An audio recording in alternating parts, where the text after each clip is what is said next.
No Lauri, mis täna? Täna vaatame, mis ametitega võiks hästi teenida.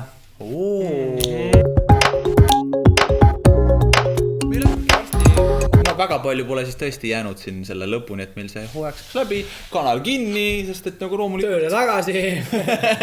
just, suvi on läbi. Ja siis mul ongi välja valinud vana hea, meie number on 6 härra Pilvo. Sorry, ma olin soovisin auti, anna andeks. Ehk siis see vana hea meie 6 ametit olen välja valinud, millega siis iga 11 tegelikult ja meist võiks teenida päris kopsakat elatust omamata võib-olla väga suuri teadmisi täpselt, et siuke mulle sobib.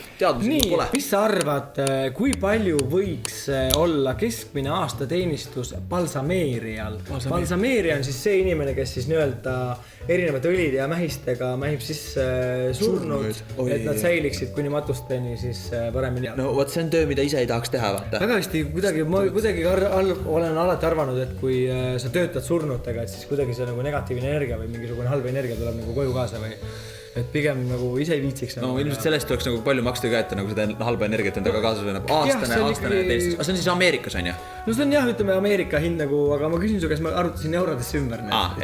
Selgem, jah. Mingi, ma pakun 110 000. Üle pakud kusjuures, ei 110 000 või? 110 000, ei ole. Aastas. Jah.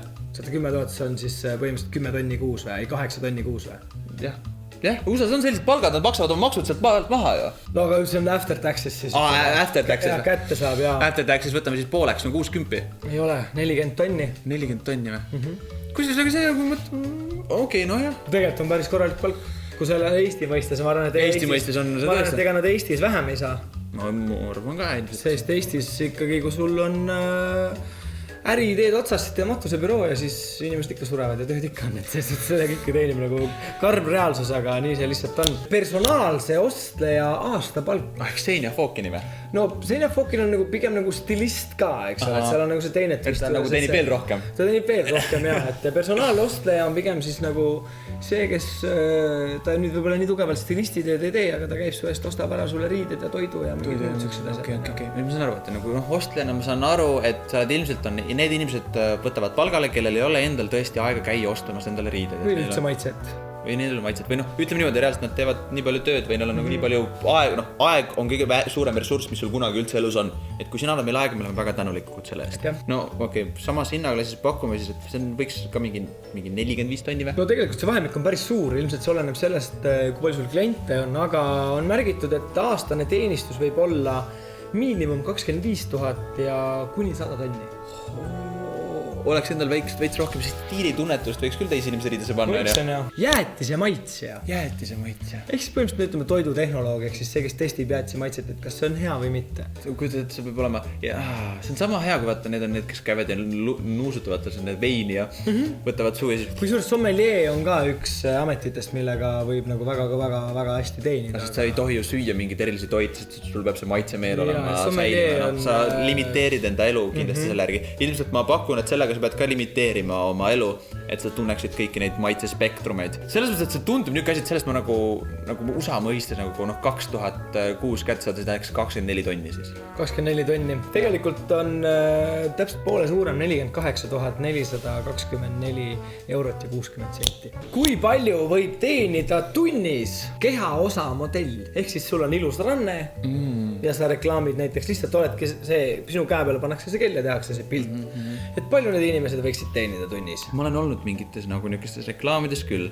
Ma mõtlen, et reklaamides... No Eestis numbrites ei tasu nagu aru. Ei, aga ma lihtsalt mõtlen selle peale, et nagu mõtlen, et ma olin seal nagu enam mingi 3 tundi setil ja mulle maksti sellest nagu ükskord. Ütleme ausalt, et see oli mingi niisugune maksti 150 eurot. Siis kui ma mitte keegi olin, ma olin lihtsalt nagu mina isikuna. Lihtsalt jah, tavaline poiss, kes oli seal reklaamis, ma sain sellest 150 eurot. See oli väga ammu aega tagasi ka, ajad on muutunud ilmselt nagu paneme sinna veel selle otsa, et see raha väärtus on langenud ja palgad on tõusnud, mida iganes kõike veel ütleme. Aga põhimõtteliselt sa said 50 euro tunnis on ju? 50 euro tunnis. Ma pakun, et see on amatööripalk. Just on ju. Ma pakun, et ütleme siis võiks olla mingi 5-kordne ehk 250 eurot tunnis. No tegelikult vahemik ongi siis ehk siis nagu algajatest algab see pihta, kusagil makstakse 20 eurot tunnis kuni profideni siis 1000 eurot tunnis. Holy shit! sul võib mingi eriti jõhker käsi aga ma arvan, et need on pigem mingid pesumodellid või mingid sellised tegelased. Need Instagrami modellid, nemad lükkavadki seal tunniga. Nemad teevad tasuta seda. Eestis küll. Kruiisilaeva entertainer. Ehk siis oled kruiisilaeval tööl kas tantsijana või lauljana või pillimehena või teed seal tsirkust või mingit asja. Ja mis siis on nende kuuteenistus? Kuuteenistus? No tegelikult nad on ju mingi 2 nädalat laeva, siis 2 nädalat off tihti peale. Ja kusjuures seal on veel suur pluss on ju see, et kui sa laevas oled, siis sul on söök tasuta ja ööbimine tasuta. Ehk siis sul ei kulu selle peale ka laevas elades. No ma pakuks, et no tegelikult nagu sa ohverdad ära 2 nädalat oma elus täiesti, sa oled perest hästi eemal, et sellest võiks tegelikult ju maksta inimestele tegelikult hästi decent'ilt, et sa nagu meelelad. Aga me elame kapitalistlikus ühiskonnas, et see... Ma pakun, et nagu, ütleme siis niisugune väga hea palk, nagu väga hea palk, siis ütleme 1900 €. Tegelikult on rohkem, 3000 kuni 6000 € kuus. Nii et kui te käite tantsimas, siis sihtige ennast laeva peale ja sealt saab normaalselt tantsi. Elus manneken vaateaknal. Ehk siis lähed seisad, paned riided selga, lähed seisad kusagil vitriinil lihtsalt. Niisugune regular show, mitte nagu mingi niisugune nagu... Mis passid, seal mingi tunde. Oled elus model vahepeal vaatad poosi ja lehvitad inimestele. Võtad telefoni kätte, swipe'id Tinderit ja... Ei, seda sa ei tee. 8 tundi oled tööpäevas. Ma ei kujuta ette, miks see tööpäev selle elus modellil on, aga siin on jäma küsimuse käest tunni hinda, et palju ta tunnis võiks teenida. 50 €. See tõesti nagu, see kõlab nagu tõesti nagu nii jaburalt, et see on 50 €, et nagu tule seisa seal, et kui 2 tundi saad sotina. No tegelikult algavad hinnad 100 € elusmodellidel. No sa pead olema ilus, hea figuuriga, ehk siis sind on nagu sellist nagu tegelast, kes seal vaateaknal peaks siis ahvatlema seda inimest nagu ostma. Sellist nagu inimest on ka keeruline leida ja need inimesed reeglina nagu... Instagramis saab tasuta ju.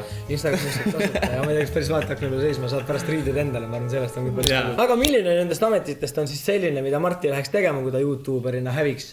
Kas balsameeria, personaalne ostleja, jäätise maitsja, kehaosa modell, kruiisilaeval entertainer või elus manneken vaata. Kruiisilaeva entertainer. Sest et ilmselt me läks Liinaga koos sinna, me mõlemad paneks asjad maha. Liina saaks laulda, ma läks entertainer, me läks ikkagi koos, saaksime asju koos teha ja oleks vaba aega koos. Perfect. Ainult lapsed... Ja saad vlogi teha ka sellest veel pärast. Mina laevas 16. päev, täpselt sama vlog. Viimasel oli vaatamisi 1000. Subscriberid 30 000, ma ei tea, mis toimub, ei ole huvitav või. Oleks selle vlogi lõpp, arvan, ruudist kiiresti, kui seal laeva peal 2 nädalat ära tiksuksid. Aga mina võib-olla teeksin kõige meelsamini kehaosa modellitööd, sest et see on siuke sutsakas, käid ära ülejäänud aja, saad teha oma toimetusi. Või siis teine on personaalne ostleja, mis oleks ka tegelikult... Ma mõtlesin ka selle peale muideks. See oleks päris tore. Pärast lähed mingisse niisuguse poolde või lähed niisugusesse firmasse tööle, kus sa lihtsalt vead inimestele pakki kätte, nagu mis nad on, vaata, ja siis võtta need mingi ostad. Prisma või keegi pood ja siis vead lihtsalt neil ukse taha. Just. Ei, ma oleks ikkagi pigem see, kes võibolla... Ma olen kusjuures teinud ka kunagi ühele meesterahvale sünnipäeva jaoks. Käisin taga, olin tal personaalne ostleja ja just lihtsalt aitsin teda riidesse panna, et ma võiksin seda täitsa teha. Millist tööd sina tahaksid teha? Anna meile kommentaarides märku. Mis on unistuste töö? Mis on unistuste töö on? Sa teed oma unistuste tööd? Teen unistuste tööd. Hetkel küll. Ma loodan, et ajad muutuvad ja minu unistused ka muutuvad, nii et mina sa tea, äkki ma tahan kunagi midagi muud teha. Jah, küll sa ükselt ära nüüd tahad hakata kuradi tõsiseid asju tegema selle kaameraga, nagu saateid või filme või mingi dokumentaale või mingid asju. No vaatame. Vaatame jah, aga tšau. Näeme jälle. Noh, näed. Valikus kui palju, et rikkaks saada. Täpselt, no. Ma ei saa aru, miks inimesed liiguvad. Jah.